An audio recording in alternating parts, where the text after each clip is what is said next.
প্রিয় দর্শক, স্বাগত জানাচ্ছি সারাদিনের সংবাদে প্রতিদিনের আয়োজন রাত 11টার শীর্ষ সংবাদে। সারা বিশ্বের গুরুত্বপূর্ণ সব সংবাদের শিরোনাম জেনে নিন শুরুতেই। যুক্তরাষ্ট্রের পাল্টা শুল্কে রপ্তানির গতিপথ বদলেছে চীন, চাপে বাংলাদেশ। জানুয়ারি থেকে অগস্ট দেশে অপহরণের শিকার 715, গত বছর এই সময় ছিল 340। আওয়ামী লীগ এলে গ্রহণযোগ্য হবে নির্বাচন, মন্তব্য জিএম কাদেরের। অন্যদিকে সার্জিস বললেন, আওয়ামী লীগ বাংলাদেশের আর কোনো নির্বাচনে অংশ নিতে পারবে না।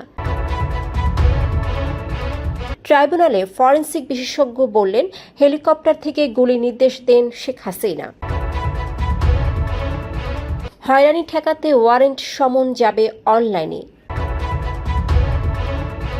যুক্তরাষ্ট্রের আলোচনার প্রস্তাব প্রত্যাখ্যান করল ইরান।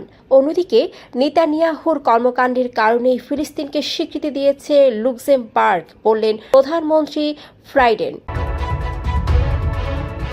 দ্রুত পারমাণবিক বোমা তৈরির দাবি ইরানের কট্টরপন্থী এমপিদের। অন্যদিকে এবার ইসরায়েলকে জাপানের কঠোর হুঁশিয়ারি। সড়কে নিবন্ধনহীন গাড়ি, 2.5 লাখ গাড়ির কর ফাঁকি। ভারতের আশীর্বাদে আর কোনো দল ক্ষমতায় আসতে পারবে না, বললেন সার্জিস। ইচ্ছা করলে হজে খরচ কমানো সম্ভব নয়, জানালেন ধর্মোপদেষ্টা।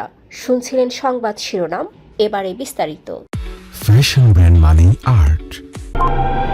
যুক্তরাষ্ট্রে পাল্টা শুল্কের প্রভাবে চীন এখন ইউরোপীয় ইউনিয়ন বাজারে রপ্তানির দিকে ঝুঁকছে। ফলে ইইউতে তাদের পোশাক রপ্তানি দ্রুত বাড়ছে।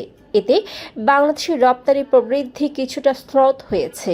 ইউরোস্টেটের তথ্য অনুযায়ী 2025 সালের জুলাইয়ে বাংলাদেশের পোশাক রপ্তানি প্রবৃদ্ধি ছিল মাত্র 7%, যেখানে চীনের ছিল 25%।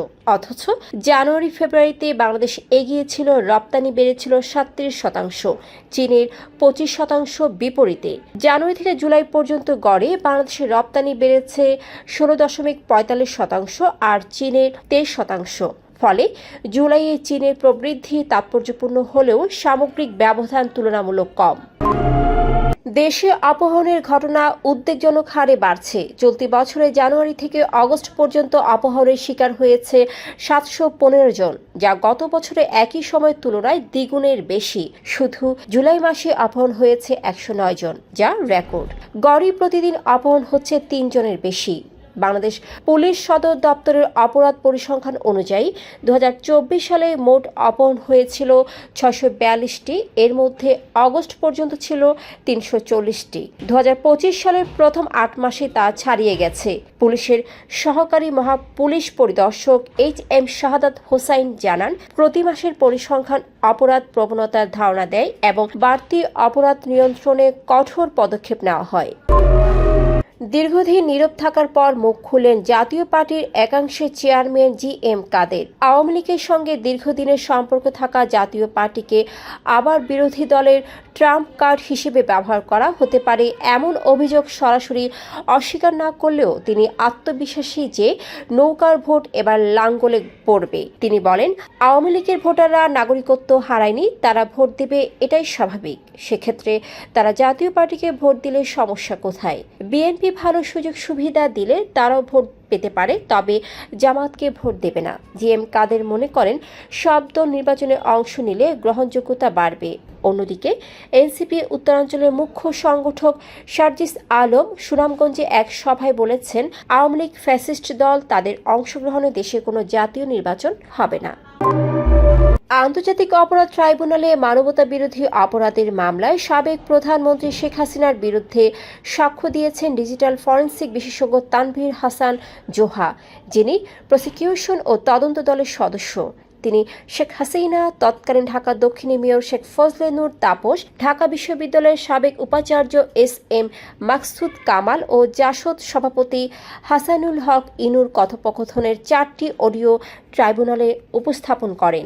জোহার মতে, অডিওতে শেখ হাসিনার কণ্ঠে ড্রোন দিয়ে শনাক্ত করে হেলিকপ্টার থেকে গুলি চালানোর নির্দেশ দিতে শোনা যায়। ট্রাইব্যুনালে অডিওগুলো বাজিয়েও শোনানো হয়।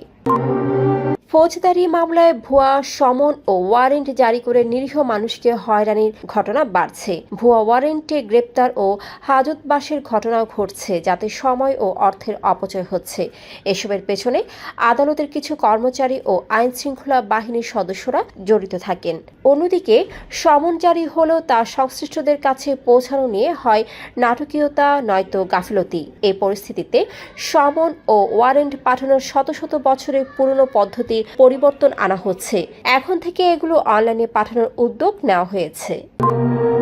পারমাণবিক কর্মসূচি নিয়ে যুক্তরাষ্ট্রের সঙ্গে কোনো আলোচনায় বসবে না বলে জানিয়েছেন ইরানের সর্বোচ্চ নেতা আয়াতুল্লাহ আলী খামেনি। মঙ্গলবার টেলিভিশনে দেওয়া ভাষণে তিনি বলেন, এই পরিস্থিতিতে মার্কিন সরকারের সঙ্গে আলোচনা আমাদের কোনো উপকারে আসবে না, বরং অপূরণীয় ক্ষতির কারণ হতে পারে। তিনি যুক্তরাষ্ট্রকে প্রতারণামূলক, প্রতিশ্রুতি ভঙ্গকারী এবং সামরিক আগ্রাসনের হুমকিদাতা হিসেবে উল্লেখ করে বলেন, সুযোগ পেলে তারা মানুষ হত্যা ও পারমাণবিক স্থাপনায় হামলা চালাবে, তাই আলোচনা অসম্ভব। অন্যদিকে ফিলিস্তিনকে স্বাধীন রাষ্ট্র হিসেবে স্বীকৃতি দিয়েছে লুক্সেমবার্গ। দেশটির প্রধানমন্ত্রী লুক ফ্রাইডেন জানান, এটি ইসরায়েলের বিরুদ্ধে নয়, বরং প্রধানমন্ত্রী নেতানিয়াহুর সরকারের কর্মকাণ্ডের বিরুদ্ধে সিদ্ধান্ত। তিনি বলেন, আমরা চাই দুটি দেশ ও জনগোষ্ঠী শান্তিপূর্ণ সহাবস্থানে থাকুক। ইরানের উপর জাতিসংঘের নিষেধাজ্ঞা কয়েকদিনের মধ্যে কার্যকর হতে যাচ্ছে, যা দেশটির অর্থনীতিতে নেতিবাচক প্রভাব ফেলবে এবং ইসরায়েলের সঙ্গে নতুন যুদ্ধের আশঙ্কা বাড়াচ্ছে।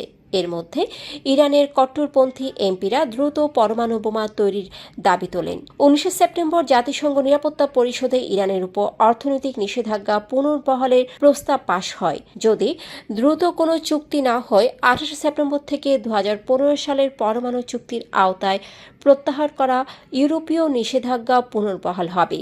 অন্যদিকে গাজার ইসরায়েলি আগ্রাসনের বিরুদ্ধে জাপানও সরব হয়েছে। জাতিসংঘ সাধারণ পরিষদে জাপানের প্রধানমন্ত্রী শিগেরু ইশিবা বলেন, তারা শিগগিরই ফিলিস্তিনকে আনুষ্ঠানিক স্বীকৃতি দেবে এবং দ্বিরাষ্ট্র সমাধানের পক্ষে অবস্থান নেয়। ইশিবা হুঁশিয়ারি দিয়ে বলেন, ইসরায়েল যদি দ্বিরাষ্ট্র সমাধানের পথে বাধা দেয়, জাপান কঠোর পদক্ষেপ নেবে।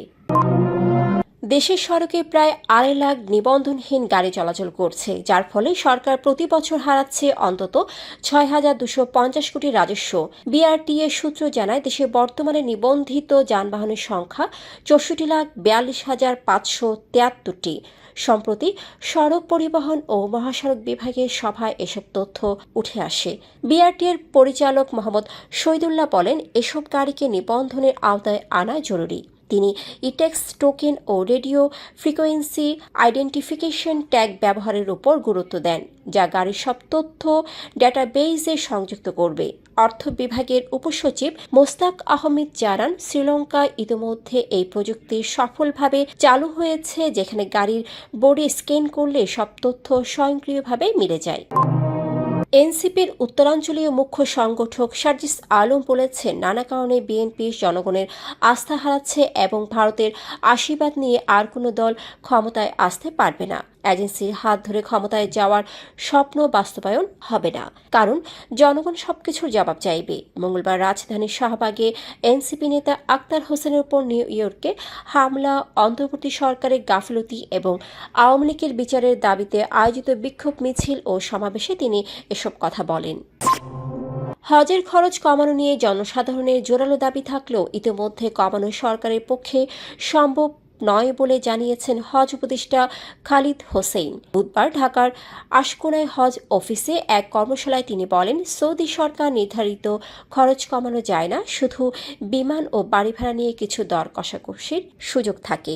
তিনি জানান, গত বছর প্রায় 27,000 টাকা বিমান ভাড়া কমানো হয়েছিল এবং এবারও যৌক্তিকভাবে ভাড়া নির্ধারণের চেষ্টা চলছে। সরকারের কোনো ব্যবসায়িক উদ্দেশ্য নেই উল্লেখ করে তিনি বলেন, সরকারি হজ প্যাকেজের অব্যয়িত অর্থ হাজিদের ফেরত দেওয়া হয়। এবছর 8,28 লাখ টাকা ফেরত দেওয়া হয়েছে।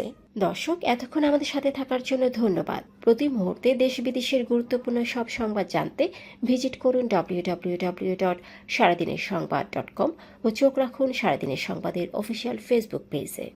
Fashion brand money art. Men's, ladies and kids wear art. Be smart.